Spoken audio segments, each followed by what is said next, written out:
I'm Professor Brendan Walker. I'm the world's only thrill engineer.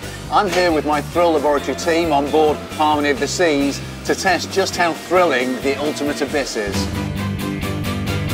We've been testing 10 subjects. We've been kitting them up with medical monitoring equipment, with a helmet camera to look at their levels of arousal. That's how pumped up their body's getting with adrenaline. And their levels of pleasure, which they express through their facial expressions of smiling and laughing.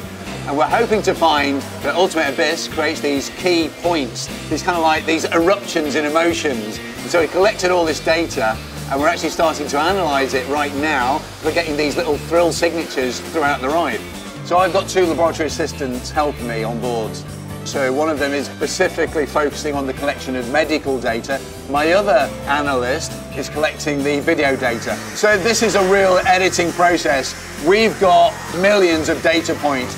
We're constantly honing down, cross-referencing these moments of heart rate, which we're using to create levels of arousal.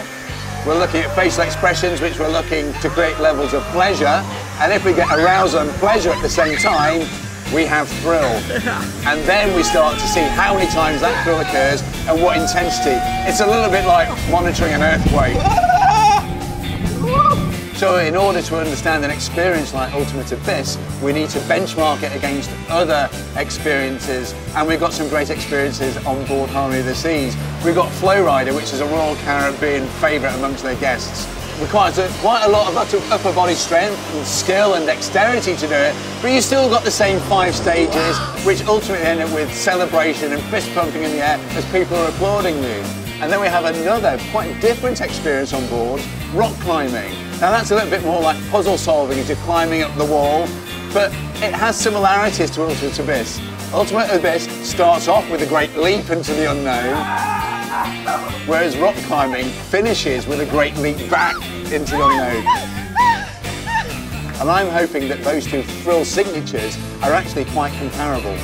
With Ultimate Abyss, you can't get out of a theme park. One moment you wake up, you might be in the Mediterranean throwing yourself down a 28-metre tube. Next morning you wake up, you might be outside Barcelona. So you're doing all this stuff, but you have the added thing, you're travelling around the world doing it.